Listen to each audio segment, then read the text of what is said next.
시편은 150편으로 되어 있습니다. 이 가운데 다윗이 쓴 시가 한 100편 정도 된다는데 우리 23편은 저 여러분이 너무 잘 아는 그런 시입니다. 애송하고 묵상하고 살아가는 그런 시입니다. 우리 어렸을 때부터 주일학교 때부터 우리가 또 많이 암송하는 노래로도 만들어져 있고 그런 시입니다. 영국인 설교가 스폴천 목사님은 이 시를 가리켜서 시편의 진주라고 이렇게 말을 했습니다. 저는 이 시를 보면서 특별히 1편 1절, 23편 1절 또 이후에는 다음 주에 걸쳐서 좀 더 말씀을 드리겠습니다마는 여호와는 나의 목자시니 내게 부족함이 없이리로다. 이 말씀 가운데 제가 받은 말씀은 내게 부족함이 없다는 그런 뜻입니다. 과연 여호와 하나님이 나의 목자가 되면 이것이 현재형이든 미래형이든 나는 부족함이 없는가? 그런 얘기입니다. 저 아니라고 생각합니다.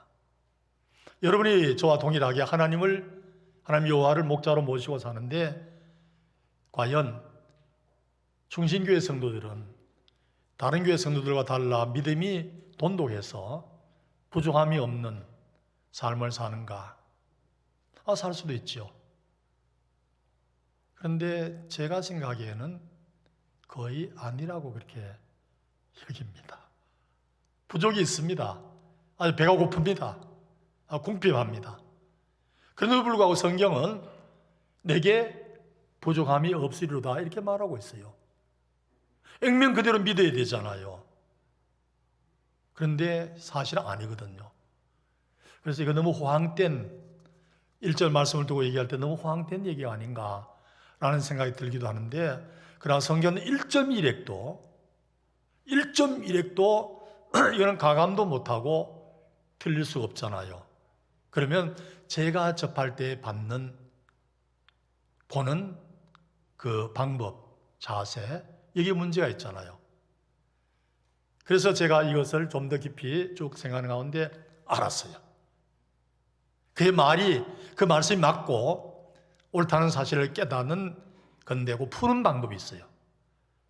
그거는 시편 23편에 안 나오는 단어 하나만 찾으면 되는 거예요. 숨은 그림 찾듯이 시편 23편에 나오는 단어 하나만 딱 찾으면 다 풀려요.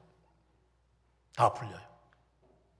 여러분들은 머리가 좋으니까 제가 만큼 얘기하면 빨리 캐치가 되겠습니다만 그래도 힌트를 하나 드리면 여호와는 나의 목자시니 왜 힌트입니다. 그러면 여기 숨겨진 단어가 뭐냐면 양이라는 단어입니다. 양이라는 이 단어 하나 찾으면 다 풀리는 거예요. 아니 목사님, 저는 멀쩡한 사람인데 양이 뭡니까? 되려고 하면 사자가 되든지 호랑이가 되든지 독수리가 되든지 또 센 짐승인 모르지만 양이 뭡니까? 라고 생각하실지 모르지만은 우리 하나님의 말씀을 살펴보는 가운데 하나님에 대한 표현에 상응해서 우리들에 대한 호칭이 만들어지는 거예요. 예를 들면 하나님을 창조주라 그러면 우리는 피조물이고, 하나님을 아버지라 그러면 우린 자녀가 되는 것이고, 하나님 왕 그러면 우린 백성이 되는 거예요. 하나님의 영원자 그러면 우리는 요한한 사람이 되고, 그분이 거룩하신 분 그러면 우리는 죄인이 되는 거예요. 그런데 본문에서는 요한은 목자라 그러면 목자에 상응되는 단어는 사자, 치타, 호랑이, 그게 아니에요. 양입니다. 양. 여호와 하나님이 목자이기 때문에 우리는 선택의 여지 없이 다 양이에요. 필연적으로, 운명적으로 하나님을 아버지로 모시는 사람들은 모두가 다 양이에요. 난 양 안 할래요. 양 안 할 수가 없는 거예요. 양일 수밖에 없는, 우리는 양이 되어야 되는. 그래서 한번 따라하겠습니다. 나는 양이다. 한 번 더 따라합니다. 나를 양으로 삼으신 하나님 감사합니다. 그러면 끝나는 거예요. 여러분 양이 안으려고 발버둥치고 안에 사자가 되든지 호랑이 되든지 늑대가 되든지 이리가 되든지 여우가 되든지 좀 센 맹수가 되면 그 생태계에 삶을 살 때 좀 더 쉽지 않겠느냐 이렇게 생각할 수 있을지 모르지만은 아닙니다. 우리는 운명적으로 여러분 중에 한 분도 사자나 심지어 토끼도 될 수가 없어요. 모두가 양일 수밖에 없는 거예요. 양은 방향 감각이 없다 그래요. 왜냐하면 앞을 잘 못 보는 시력을 갖고 있기 때문에 앞이 초원인지 앞이 낭떠러지인지조차도 잘 모른다 그래요. 또 양은 도망가는 발이 빠르지 못합니다. 왜냐하면 다리가 튼튼하지 못해서 그리고 가다가 어쩌다 넘어지면 양은 발라당 넘어진대요. 그래서 스스로 일어날 수 없다는 거예요. 잡아먹히든지 아니면 목자 일으켜주든지. 양은 뿔이 있긴 있는데 뿔이 둥그런 뿔이 이렇게 구부러져 있죠. 그거는 공격용 뿔이 아니에요.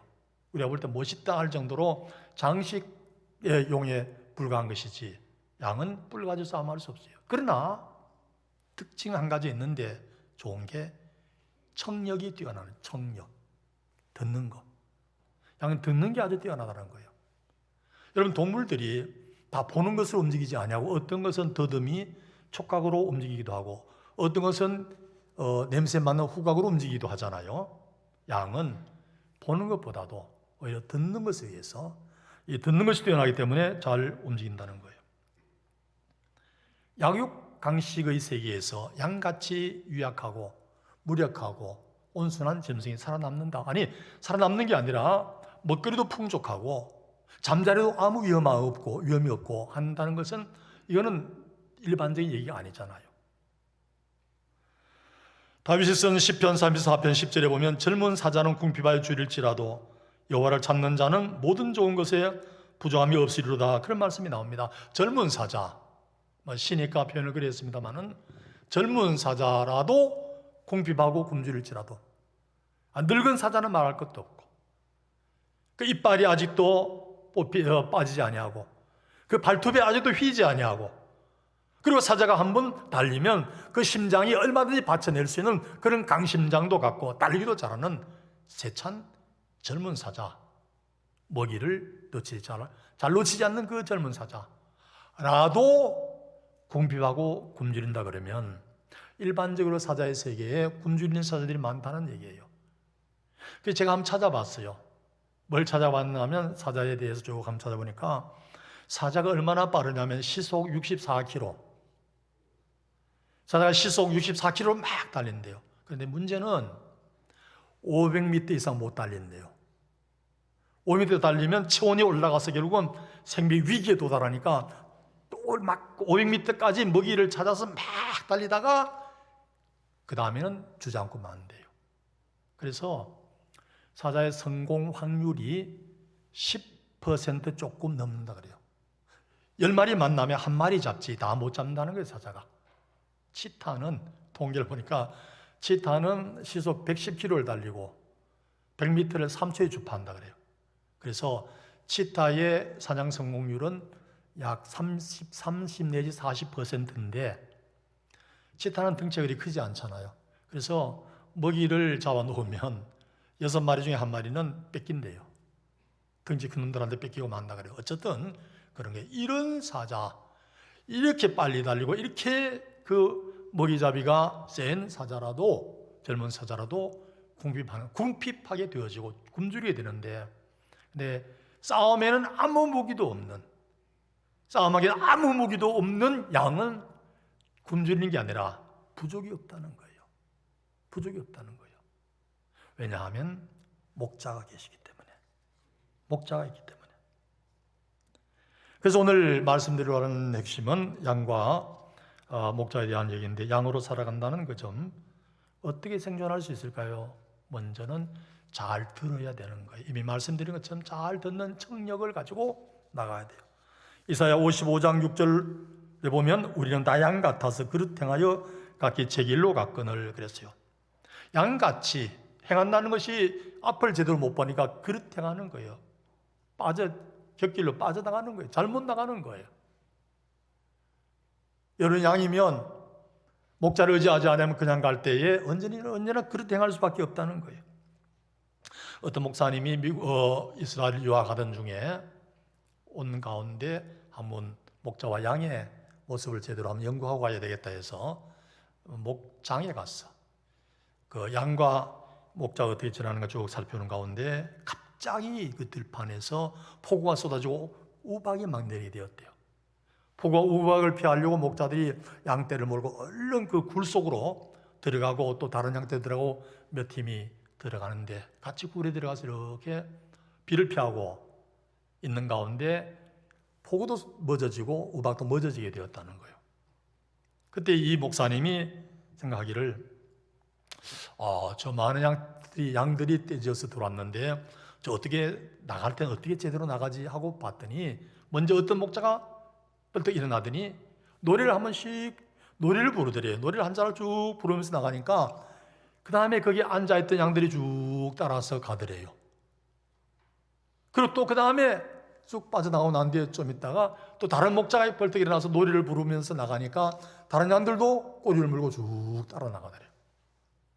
또 세 번째도 보니까 또 역시 마찬가지로 목자가 노래 부르면서 가니까 다른 양들도 쭉 따라가는데 내 거다 네 거다라고 싸울 필요가 없이 그 양들은 청력이 민감해서 그 목자의 소리를 그 차이를 다 안다는 거예요.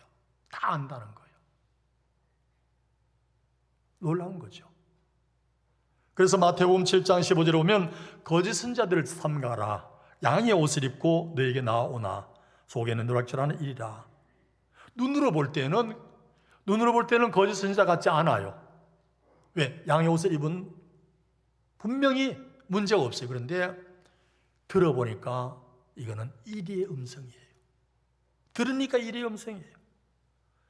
그래서 주님은 복음서에서 여러 차례 귀 있는 자는 들을지어다.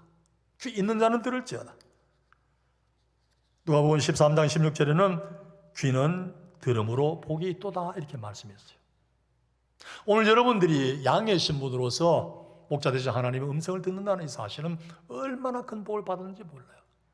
귀한 복을 받았어요. 여러분도 다녀오셨겠습니다만 유럽을 여행하는 중에 믿는 사람이든지 믿지 않는 사람이든지 많이 가는 곳이 성당입니다. 성당. 로만 가톨릭 성당에 가면 여러 가지 조각상을 봅니다. 상을 보는데 로만 가톨릭은 성상, 상을 숭배해요. 예수상, 베드로상, 바울상, 제자들, 이름 모를 또 성인들 곳곳에 세워놓고 그 절을 하고 섬겨있어요. 그런데 그리스 쪽으로 가면 그리스 정교회에서는 로만 가톨릭에서 갈라져 나온 판데 그리스 정교회에서는 성상이 아니고 성화, 그림을 그 사람들은 또 숭상해요. 예수님의 얼굴 모습, 베드로, 바울, 12제자, 그리고 여러 사람들의 그 초상화를 벽에도 막 빽빽하게 붙여놓고 천정까지도 막 빈틈없이 붙여놨어요. 그래서 그거를 숭상하는 거예요. 섬기는 거예요. 보는 것을 섬기는 거예요. 그러나 우리는 10계명 제2계명에 말하는 것처럼 어떤 형상 만들지도 말고 절하지도 말고 섬기지도 말라 그래서 우리는 만들지도 절도 섬기지도 않습니다. 하나님께서 천지 만물을 만드실 때에 말씀으로 만드셨어요. 말씀으로 만들었기 때문에 우리는 신령한 귀가 있으면 다 듣게 되어지는 거예요. 그래서 여러분 신앙생활할 때 아이고 하나님 한 번만 나타내 보여주세요. 예수님 한 번만 쓱 나타나세요. 등도 좋습니다. 한 번만 보려고 하지 마세요. 볼 필요가 없어요. 들으시면 되는 거예요. 듣는 성도들이 복된 성도예요. 양은 어떻게 살아가야 되는가? 둘째는 해하지 않고 남을 해하지 않고 서로 털끼리 부대끼면서 체온을 유지하고 살아가는 거예요. 해한다. 해한다는 말은 이미 양이 아니에요. 여러분이 살아가면서 우리 성도들이 살아가면서 미국 사회 같이 권총으로 총으로 누굴 공격하고 칼로 누굴 공격하는 일이 없어도 우리 삶에서 남을 해치는 경우가 있을 수가 있어요. 말을 통해서, 심지어 표정을 통해서도. 자기는 전혀 모르지만은 자신의 표정을 통해서 남에게 해를 끼치는 남의 마음을 아프게 하는 그런 경우도 있어요. 2부 예배 때 말씀드렸지만은 말씀 좀 줄입니다. 뒤에 얘기가 있어가지고 악수를 하는 사람도 악수를 앞에 사람하고 악수하면서 손을 앞에 사람과는 눈은 뒤에 사람한테 가 있는 거예요. 그런 분 있죠? 틀림없이 남자들은 있을 거예요. 악수하는데 이 사람 봐야 되는데 이래 보는 거예요. 이렇게 뒤에 사람은 또 악수하려고 보는 거예요. 그러면 와, 이 사람은 상처를 받는 거예요. 말없이 상처받는 거예요. 무의식 중에 상처받는 거예요. 어떤 분이 인사를 하는데 앞에 사람은 떳떳하게 인사하고 인정 있게 인사하는데 내가 갔을 때는 그냥 건성으로 그냥 인사하고 말아요. 그러면 바로 상처받아요. 아기를 데리고 왔는데 앞에서는 아기를 붙들고 막 안아주고 이뻐 막 쓰다주고 하는데 우리 아기 갔을 때는 안 그래. 바로 상처받습니다. 총칼로 상처받는 게 아니에요. 여러분 행위로, 말로, 표정으로 상처받아요. 구체적인 예는 이 외회 때 말씀드렸는데 지금 시간이 없어 말씀 못 드리고 어쨌든 여러분이 어떤 모습으로든지 남을 해했다면 이미 양이 아니에요. 어떤 모습으로든지 남을 공격했으면 이미 양이 아니에요. 양은 공격할 줄 몰라요. 공격해서는 안 되는 거예요. 공격하는 순간 양의 위치에서 떨어져 나가는 거예요. 맹수의 자리로 바꾸어지는 거예요. 그럼 목자가 떠나는 거고 여러분 목자를 따를 수 없게 되어지는 거예요. 거기서부터 궁핍한 생활이, 거기서부터 핍절된 생활이, 거기서 부족한 일들이 벌어지는 거예요. 아니야, 나는 양이야. 우리 하나님이 목자이기 때문에 나는 양이야. 난 무해한, 남에게 해를 끼칠 수 없는 나는 양이야. 나는 못해. 목자가 계시니까 내가 안 해도 돼. 나는 싸움 안 해도 돼. 목자가 다 하는 거야 하고 무해한, 해를 끼치지 않는 양은 해를 끼치지 않습니다. 그리고 양은 털과 털끼리 모여집니다. 무슨 얘기냐면 양은요, 때를 떠나면 벌써 우리 성경적으로 말하면 죄를 짓는 겁니다. 양 때를 떠나서라는 찬송가도 있잖아요. 양은 때를 떠나면, 양 무리를 떠나면 그때부터 그릇된 길로 가는 거예요. 그래서 언제나 때를 떠나지 않고 양은 때가 돼야 돼요. 양 때가 돼야 돼요. 양 때가 되면 털끼리 부대끼는 거예요. 체온을 유지하는 거예요. 낮에도 부대끼고 밤에도 부대끼고 잘 때도 서로 부대끼고. 체온 느낍니까? 어깨를 빌려줍니까? 몸을 부대낍니까? 양입니다.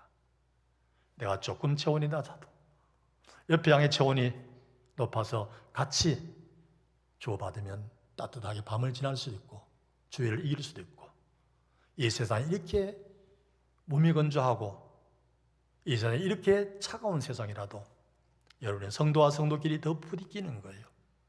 구원사님에서 체온을 받고, 장로님에서 체온을 받고, 집사님 체온을 받고, 나는 너무 식어져서 힘들지만 이 차가운 이 한파 같은 세상을 이겨내기 힘들지만은 아니야, 우리 충중교회 성도들 따뜻해서 나는 끄떡없사하고 서로 체온을 주고 나눌 수 있는 그런 모습이 양의 모습입니다. 예, 그런 양이 되어야 되는 겁니다. 양이 되려고 하면 곁을 떠나지 말고 늘 목자 가까이서 음성을 보여줘야, 소리를 들려줘야 되는 겁니다. 양은 크게 울 줄도 모릅니다. 신음하면 되는 거예요. 목자는 양의 절뚝거리는 발도 다 보고 있습니다. 목자는 양이 어떤 음식도 먹이도 못 먹는 것도 다 보고 있습니다. 목자는 양이 주저앉아서 신음하는 그 모습도 소리도 다 듣고 있습니다. 여러분, 어느 누구에게도 말할 수 없는, 자존심 때문에 어느 누구에게도 말할 수 없는 그런 답답한 문제, 건강 문제, 자녀 문제, 남편 문제, 아내 문제, 생업 문제, 직장 문제, 승진, 학교 문제, 관계 문제, 주 앞에, 목자 앞에 와서 엎드리세요. 신음만 하시면 됩니다. 주님, 목자 되셔서 저는 못하겠습니다. 감당 못합니다, 주님. 여러분의 신음은 그 세밀한 신음의 소리를 듣는 분이 목자세요. 다 들으세요. 제가 군목 제대하고 한 4년 동안 부목사를 했습니다. 용산에서. 지금도 용산입니다만. 4년 하고 36살 때 부산에 담임 목사를 데려갔어요. 그 교회는 부산 진구 부전동 부전역 앞에 있는 여러분 교회보다가 한 20년 먼저 설립한 그런 교회인데 북부산 교회라고 지금 이름 바뀌어서 넘치는 교회라고 바뀌었는데 전임 목사님이 교회 내 상당수를 소리 없이 대래 나가서 교회를 만들고 거기에는 180명 정도가 남아 있었어요. 그러면서 하는 말이 쭉정이만 남아 있고 알곡은 다 데리고 갔다 이렇게 돼 있어요. 그래서 제가 아이고 참 쭉정이 알곡도 모르는구나. 날라간 게 쭉정이고 앉아 있는 게 여기 있는 게 알곡이다. 거꾸로 어떻게 얘기하느냐. 그런데 180명 가까이 남았는데 하룻밤 자면 누구도 간다. 하룻밤은 누구도 간다. 하룻밤은 누구도 그쪽으로 다 떠나간대요. 근데 한 사람도 안 갔어요. 안 가고 교회가 그 대로변에 전철역 바로 옆에 대로변에 금사라기 땅에 자리 잡고 있는데 넓은 대지가 부전역 들어가면서 도로를 확장한다고 교회 부지를 사가져가서 120평만 남았어요. 근데 교회당은 50년대에 벌써 돌로 지금 납작한 판져서 그때는 둥글둥글한 큰 돌로 1층을 올려놓고 이제 곧 2층 올리겠다는 그 예배당이 2층 못 올리고 루핑 지붕을 해가지고 루핑 지붕을 이렇게 올려놨어요. 거기에 교단 고신치고 갈라지며 싸움을 했고 제가 갔을 때도 직전에 담임 목사님 교인들 데려나갔고 참 답답하고 어려운 교회인데 빨리 팔아서 좀 외곽지 들어가서 넓은 땅을 확보하고 예배당을 새로 짓자였어요. 몇 년 전부터 그렇게 기도하고 있었던 거예요. 그래서 제가 부임해서 가보니까 답답하고 안타까운 게 참 많았어요. 많은 게 뭐냐면 비만 오면 예배당 지붕이 새는 거예요. 그래가지고 다라라 그러죠. 빨간 고무 그릇을 여기저기 물 샌다고 타월하고 다라를 이렇게 받쳐놓은 게 뚝뚝. 아니 지붕에서 물이 새면 예배당에 지붕에서 물이 새면 다라에 받아야 됩니까? 올라가서 천정을 고쳐야 됩니까? 정신이 아니잖아요. 올라갈 생각 안 하고 밑에서 물 받는 거예요. 그리고 마을 밑에는 쥐들의 운동장에 놀이터예요. 얼마나 쥐들이 뛰어다니고 있는지. 낮 시간에도 막 그 곰팡이 냄새가 얼마나 그냥 코를 찌르고. 담장은 구청에서 와서 담장 새로 좀 쌓으세요. 이거 무너지면 사람 다칩니다. 담장 좀 쌓으세요. 예배당 바닥은 시멘트 바닥은 앞에 마당 바닥은 다 깨지고 말았어요. 그래서 내가 너무나 답답해서 얘기를 했어요. 이거 우리 수리합시다 빨리. 깨끗하다. 왜 수리해요? 팔 건데 팔고 갈 건데 왜 수리합니까? 왜 돈 드립니까? 저는 목회 애숭이에요. 목회자로서 애숭이 목회자예요. 이제 36살이에요. 지금은 30대에 목회 나가는 분 잘 없습니다만 40대 돼야 됩니다만 그때는 그랬어요. 초년병이에요. 초짜예요. 하나님 앞에 하나님 말이 안 먹혀듭니다. 하나님 어떻게 할까요? 목자 되셨어. 좀 도와주세요. 그때부터 제가 기도를 들어갔어요. 밤 11시 반이면 가서 엎드기를 시작합니다. 하나님 제 생각이 기도하는 가운데 이런 생각이 들었어요. 이 조그만 예배당도 관리 못하는 너희들에게 큰 예배당 안 준다. 물 새고 쥐가 뛰고 곰팡이 냄새 나고 이런 예배당을 관리 못하는 너희들에게 돼지 뭐 안 줘. 새 예배당 안 줘.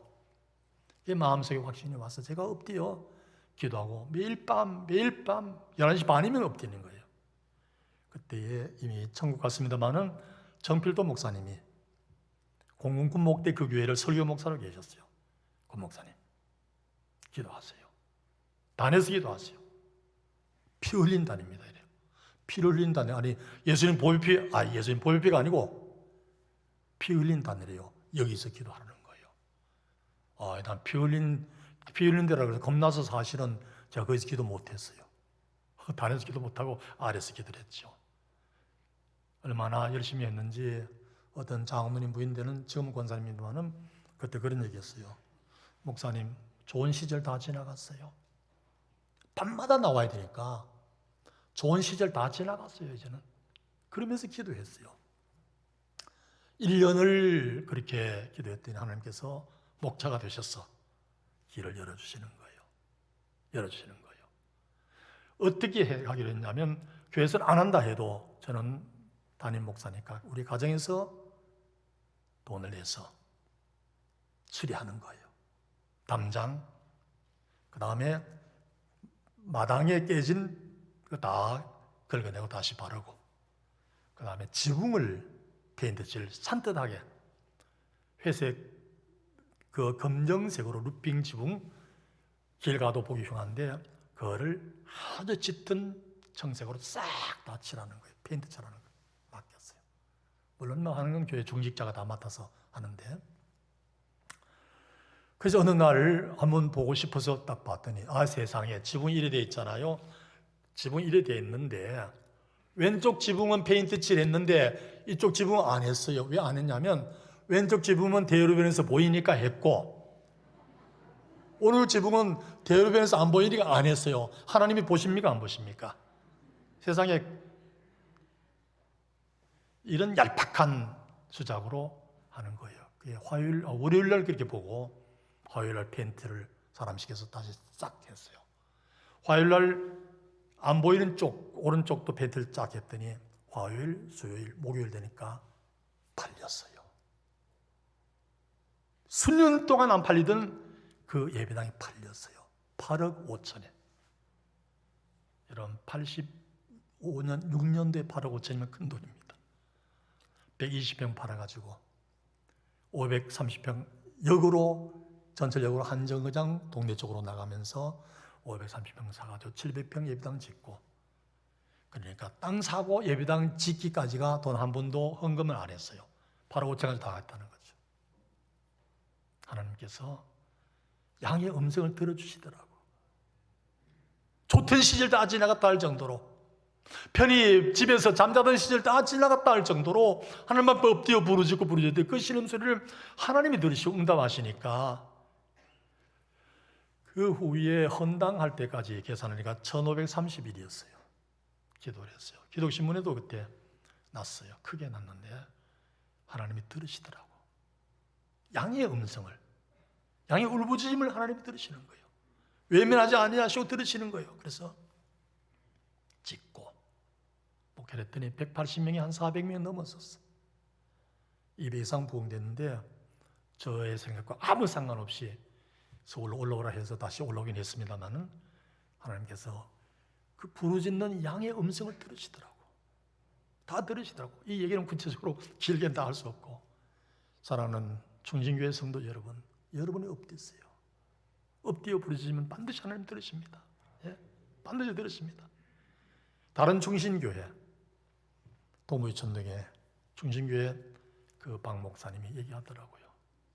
부목사님들 가운데 코피 쏟고 일한 부목사님들은 다 큰 교회 가더라, 이런 얘기를 하는 거예요. 내가 그게 암시하는 바가 있구나 해서 제가 군목으로 가서도 새벽 기도를 했어요. 군목 새벽 기도 하는 사람 많지 않습니다. 내가 단독 목회 그리 하면서 하나님 앞에 엎드렸더니, 부르짖었더니, 신음하고 엎드렸더니 하나님 다 들으셔요. 지금도 그 목자는 살아계셔요. 여러분이 양노릇 안 하려고 하면 늘 부족한 거예요.